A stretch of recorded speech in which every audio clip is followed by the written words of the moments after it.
Kasus dugaan penyebaran berita bohong yang melibatkan jurnalis senior Aiman Wicaksono resmi dihentikan penyidik Polda Metro Jaya. Surat perintah penghentian penyidikan atau SP3 diterima Aiman Wicaksono pada Rabu malam. Selanjutnya Aiman didampingi tim kuasa hukumnya kembali ke Polda Metro Jaya untuk mengambil kembali ponsel yang sebelumnya sempat disita pihak penyidik.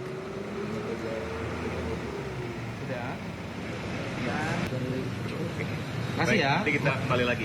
Tentu kami bersyukur ya bahwa kasus saudara Aiman Wicaksono ini dihentikan demi hukum.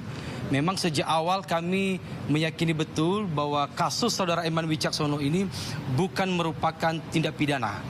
Nah tentu apa yang dilakukan oleh teman-teman penyidik Polda Metro Jaya, kami juga mengapresiasi bahwa pada akhirnya kita memiliki satu pemikiran terhadap kasus saudara Aiman Wicaksono ini bahwa demi hukum ini harus dihentikan proses penyidikannya. Nah itu dengan surat penghentian penyidikan ini maka terhadap diri saudara Aiman Wicaksono bukan lagi terlapor, apalagi tersangka. Jadi dan tidak pernah menjadi tersangka. Iya. Kami juga meluruskan ini karena ada satu dua atau beberapa orang di publik yang menyatakan bahwa saudara Aiman adalah tersangka, bahwa itu saudara Aiman belum pernah menjadi tersangka dalam laporan ini. Dan justru pada hari ini saudara Aiman dibersihkan sebersih-bersihnya dari tuduhan, baik itu tuduhan terhadap keonaran maupun terhadap berita bohong, sebagaimana yang dimaksud dalam pasal 14, pasal 15 Undang-Undang Nomor 1 Tahun 1946 tentang Peraturan Hukum Pidana. Itu yang pertama. Yang kedua, hari ini juga kami sudah berkoordinasi dengan penyidik untuk dikembalikan berkaitan dengan penyitaan ya, barang-barang sitaan yang sempat disita oleh penyidik barang milik saudara Aiman Wicaksono.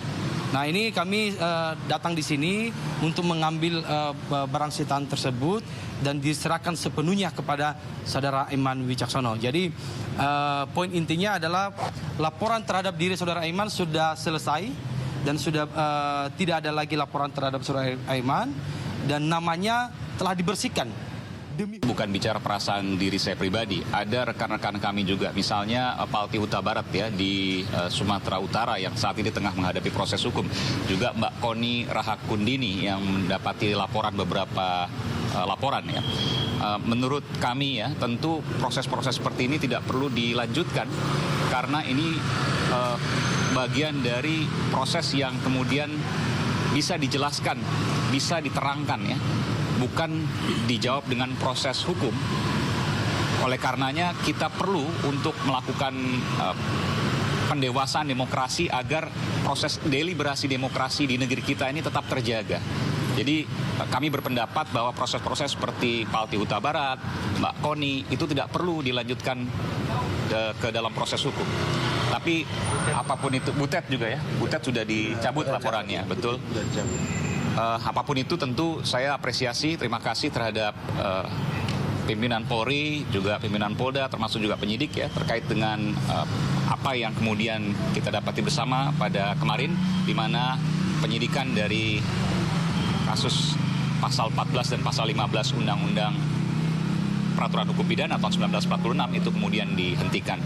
Apakah ini terkait dengan pasal 14 dan pasal 15 yang kemudian dicabut MK oleh teman-teman dari masyarakat sipil, Mas Haris Ashar dan Fathia?